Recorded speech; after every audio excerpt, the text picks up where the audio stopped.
The 5 articles I'm going to be talking about today from my research articles project are Virtual Legos Incorporating Minecraft into the Art Education Curriculum.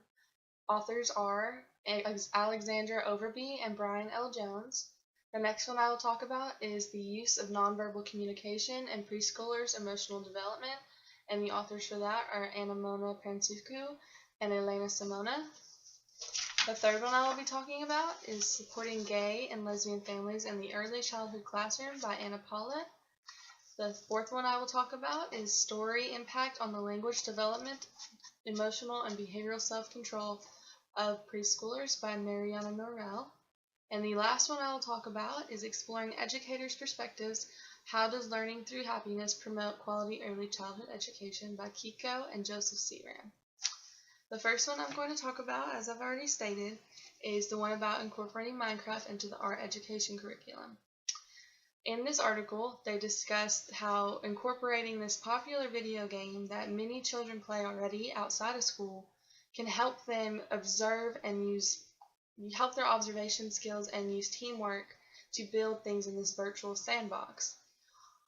I have a personal connection to this game because I have played it, and that is because my little brother, who is 10 years old, plays this every other day, if not every day, and he is obsessed with it, and I can see why children would play it. It's a very simple game to understand.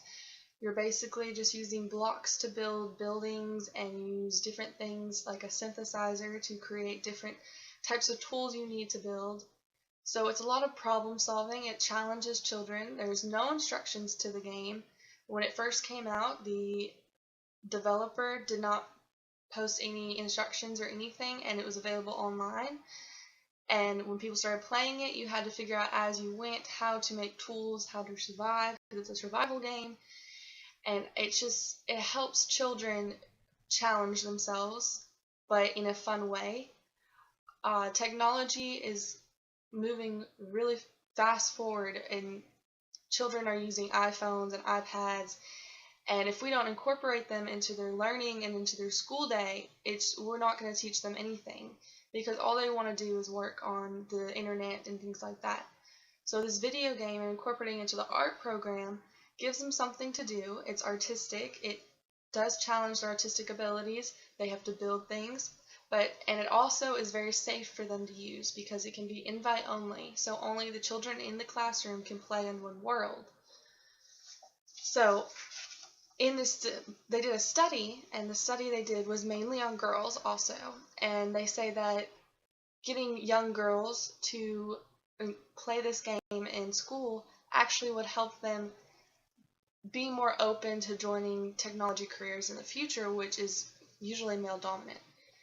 And this article just is something that teachers and parents should both read. Even though it is a video game, it is something that can benefit the development of young children. So the next one that I would like to talk about is the use of nonverbal communication in preschoolers' emotional development. And in this article, the author discusses the experiment they did on preschoolers and their communication growth and abilities. And I know that everybody has heard how children, toddlers, babies, they have their own language. And basically it's a nonverbal language. They, at a young age, they have to learn how to see those indicators of body language, and that's how they communicate with their peers. And so they did a study and a research on this, and they used 20 different young children in kindergarten, and they used methods like nonverbal language encoding and decoding tests. So they made them take tests about seeing indicators, and they used an indicators observation chart. So they would do a certain emotion and see how the child would react to that emotion. And after using this testing, they come to the general hypothesis that we have to acknowledge our own emotions before we can acknowledge others' emotions. So that is why children are really in touch with their own emotions when they're younger, because they don't understand other people's emotions, and that is how children learn to socially interact with other people, is they have to know their own indicators before they know other people's indicators. And I really like this article because we don't understand children how they act most of the time. And so this just opens up your eyes a little bit on how we should not take everything they do for granted. They don't understand sometimes, and how you react triggers how they react. So that nonverbal communication between you and the child, or child to child, is how they learn to communicate. So you have to be patient with them, and I think a lot of teachers and parents would benefit from reading this article. Now, the next one I'm going to talk about is the Supporting Gay and Lesbian Families in Early Childhood Classroom, which I think is a very important article because as we are now in 2015, lesbian and gay families are becoming more and more common, especially in classrooms. And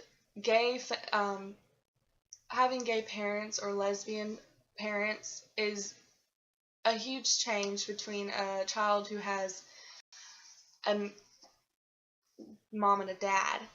So straight parents and gay families, it changes how they react to things, and they can get made fun of. And this just tells you how, from a teacher's point of view, like how a teacher can help a student who has a gay parent or a lesbian parent. And I just really feel passionate about this because I know several children when I worked in a daycare that had gay dads, and they got made fun of in school, and they would tell me how they got made fun of and they couldn't concentrate, and they were wondering why they were so different. So if we're talking about early childhood classroom, these are going to be preschoolers and stuff, and even toddlers, and they don't understand that they're different. They don't understand that their family is different than other families. So this article discusses strategies for teachers who have non-traditional families. And since the population is getting increasingly diverse with single parents, not even gay and lesbian, we have a lot of single parents. There's a lot of the divorce rate has gone up, and even families headed by a relative, not their direct parent. Their parents had passed on, or they were adopted by a relative. These are all situations just like gay and lesbian families that are different from the normal, typical family that you see. And teachers and administration usually have very minimal training on how to deal with these families and the children, and how to help them and support them through school. And the author gives several options and strategies, including communication, heightening awareness, and creating an inclusive environment. And just keep an open channel of communication is basically what the author tells you the whole time. Keep an open communication between you and the child and the parents, and just make sure everybody sees eye to eye, and that you tell them that you are there to help them. You are the child teacher, and you are there to help them and support them no matter what. And it's just working with parents, or the parents, the single parent, the gay dads, anybody, the relatives that are watching, their aunt and uncle that's adopted them. You need to working with them. Basically, this whole article is just about working with the adult or the parent or whatever to make sure the child understands, and that make sure they know that you're there for them. And this article was wonderful because it actually had resources outside this article that you could look up that gave you extra examples of how to deal with it. It also had a book list for preschoolers that in the book it would have a gay or lesbian family, and it helps the child understand better when they read a book, because when they read another book and it's a mom and a dad in the book, it can make them confused. So I thought it was wonderful that it was a long book list of books for children to read with their type of situation. The next one I'm going to talk about is story impact on the language development, emotional and behavioral self-control of preschoolers. And this article is about the development of communication of preschoolers through stories and tales.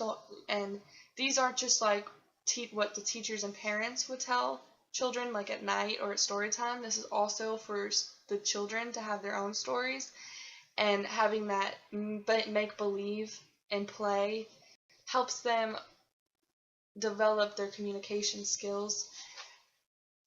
And when children in school, we gauge their development and their skill level by their communication. And according to the author, preschoolers' language and communication skills develop massively under the influence of adults, which helps establish complex communication relationships with peers and adults. So that's saying that we, as adults, as teachers, as parents, we are a huge impact on how we teach these children to communicate. And so within stories is a fun way to teach them. And so when you use big words and bigger vocabulary and they hear you say it, they're going to want to learn how to say it. So it helps develop their communication above normal level too. I think this is a great article for teachers to read, so they know that story time and even playtime for the children is very, very important for the communication skill of the child. The last one I'm going to talk about is exploring educators' perspectives. How does learning through happiness promote quality early childhood education? And this is a great article. It's about how happiness is the number one thing in a classroom. That is how we should teach, and that is with happiness. And this is done in a kindergarten class in Japan, but we're all human. Even if you're in Japan, America, Mexico, anything, we are all human and we all want to be happy. So I think this is really relevant to America too, even though this was done in Japan. And so it was done at a private school, and they would talk to the teachers every day and to the two principals about what they think about the day and what they think help the children learn and what their number one priority is. And across the board on all their answers, they would definitely say a happy classroom is better. So they developed a framework on how to break it down. And they broke it down from when a child is upset or when the teacher is even upset, you do not learn better at all. And happiness is just the best way to go. And I think this is just a good upbeat article to read for teachers and parents, because even at home they're learning from the parents. And you need to make sure you're constantly showing happiness through everything you do, even when you're teaching. You do need to put some reinforcement when they do bad things and get on to them a little bit and show them what to do and what not to do. But when you're trying to teach them, you need to be positive, be happy, show them that you're not frustrated, be patient. And I just right off the bat, this article just catches my eye about happiness. I'm all about that. I think this is a great article, and children learn best when they're happy and when the atmosphere is positive. That is the basic message throughout this article. So that is all my articles. Well, those are 5 of my articles, and I think those are my favorite out of the 10.